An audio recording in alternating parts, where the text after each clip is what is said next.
ಶ್ರೀಗೌಡ ತಾಲೂಕಿನ ಬೂದ್ನೂರು ಗ್ರಾಮದ ಸುತ್ತಮುತ್ತ ಆನೆ ಬರುವ ಸರಿಸುಮಾರು 22 ಕಂಡಿಗಳಿದ್ದು, ಅದರಲ್ಲಿ ಬೂದ್ನೂರು ಆಡಿ ಪಕ್ಕದಲ್ಲಿರುವ ಶಿವಣ್ಣನ ಕಂಡಿಯಲ್ಲಿ ಕಾವಲಿರುವ ಅರಣ್ಯ ಸಿಬ್ಬಂದಿಗಳ ನಿರ್ಲಕ್ಷ್ಯತನದಿಂದ ಶಿವಣ್ಣನ ಕಂಡಿಯಿಂದ ನಾಡಿಗೆ ಆನೆ ಬಂದಿರುವ ವಿಷಯ ಅರಣ್ಯ ಸಿಬ್ಬಂದಿಗಳು ಕೂಡ ತಿಳಿದಿರುವುದಿಲ್ಲ.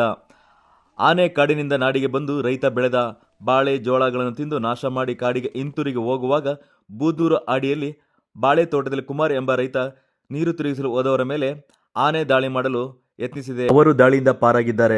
ಬೂದ್ನೂರು ಆಡಿಯಲ್ಲಿ ಮತ್ತೊಬ್ಬರು ಆನೆ ಬರುವುದನ್ನು ನೋಡಿ ಮನೆ ಮುಂದೆ ಕಟ್ಟಿದಂತಹ ಮೇಕೆಯನ್ನು ಬಿಚ್ಚಲು ಹೋದವರ ಮೇಲೆ ದಾಳಿ ಮಾಡಲು ಯತ್ನಿಸಿದಾಗ ಅವರು ಪಾರಾಗಿದ್ದಾರೆ. ಮೇಕೆಯನ್ನು ತುಳಿದು ಕಾಲುಗಳನ್ನು 2 ತುಂಡು ಮಾಡಿದೆ. ನಿರ್ಲಕ್ಷ್ಯ ಅರಣ್ಯ ಅಧಿಕಾರಿಗಳು ಸಿಬ್ಬಂದಿಗಳಿಂದ ಕಾಡು ಪ್ರಾಣಿಗಳು ನಾಡಿಗೆ ಬರುತ್ತಿದೆ. ಅಲ್ಲಿನ ರೈತರು ಜೀವ ಭಯದಿಂದ ಜೀವಿಸುತ್ತಿದ್ದಾರೆ.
ನಮ್ಮದು ಬುದ್ಧುರಾಡಿ ಆನೆ ಈಗ ಗಳ್ಗಲು ತಗೊಳ್ಕ ಬಂದು ನಮ್ಮ ತಗೊಳ್ಕ ಬತ್ತು ಒಳಗೆ ಕೊಡ್ಬಿಟ್ಟು ಆಡ್ನೆ ತುಳಿದ್ಬಿಟ್ಟು ಕಾರು ಕಟ್ಟಾಗೋಗದ ಬಿಚ್ಚಕಂತ ಬಂದದ್ಕ ಚಚ್ಚ ಮಚ್ಚಾಗ ನಮ್ಮನೆ ತಗೊಳ್ಕ ಬಂದ್ಬಿಡ್ತು. ಆಗ ದೇವಸ್ಥಾನದ ಗುಡಿನೂ ಮುರ್ದಾಕದ